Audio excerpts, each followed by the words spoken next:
தமிழ்நாடு அரசின் மின் வாரியம் ஏற்கனவே நிதி நெருக்கடியில் சிக்கி தவித்து வரும் நிலையில் தற்போது மின்சார நெருக்கடியிலும் சிக்கி திணறிக் கொண்டிருக்கிறது. தமிழகத்தின் தினசரி மின் தேவை 16,000 மெகாவாட்டை தாண்டி உயர்ந்து கொண்டே வரும் சூழலில் மாநிலத்திற்கு தேவையான சொந்த மின் உற்பத்தி திட்டங்களை விரிவாக்கவும் பொருளாதார மேலாண்மையில் திறமை காட்டவும் தவறு இருப்பதே இன்றைய மின்சார நெருக்கடியின் முக்கிய காரணம் என வல்லுநர்கள் குற்றம் சாட்டுகின்றனர். ஸ்டாலின் தலைமையிலான ஆட்சியின் மின்சார மேலாண்மை மாடல் முழுக்க முழுக்க தாறுமாறான திட்டமிடலாலும் திறமையற்ற நிர்வாகத்தாலும் பாதிக்கப்பட்டிருப்பதாக தொழில் வட்டாரங்களில் கடும் விமர்சனங்கள் எழுந்துள்ளது. மாநிலத்தில் தற்போது அரசு கட்டுப்பாட்டில் உள்ள அனல், நீர் மற்றும் எரிவாயு மின் நிலையங்களிலிருந்து வெறும் 4,150 மெகாவாட் மட்டுமே தயாராகிறது. மீதமுள்ள 12,000 மெகாவாட்டை மத்திய நிலையங்களும் தனியார் மின் நிறுவனங்களும் பூர்த்தி செய்கின்றன. அதாவது மாநிலத்தின் மின்சார தேவை தனியாரின் கையில் முழுமையாக தள்ளப்பட்டுள்ள நிலை.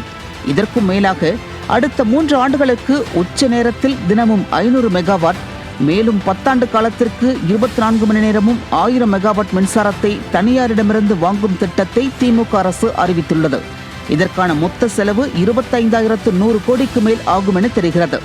ஒரு யூனிட்டுக்கு 8 ரூபாய் வரை உயர்ந்த விலையில் மின்சாரம் வாங்கும் இந்த திட்டம் தனியார் ஆசாமிகளுக்கான வட்டி வாடகை பரோபாரம் என வல்லுநர்கள் கடும் கண்டனம் தெரிவிக்கின்றனர். சொந்த மின் நிலையங்களை புதுப்பிக்க வழியில்லாத அளவிற்கு டான்ஜெட்கோவின் நிதி மேலாண்மை அதல பாதாளத்திற்கு சென்றுவிட்டது.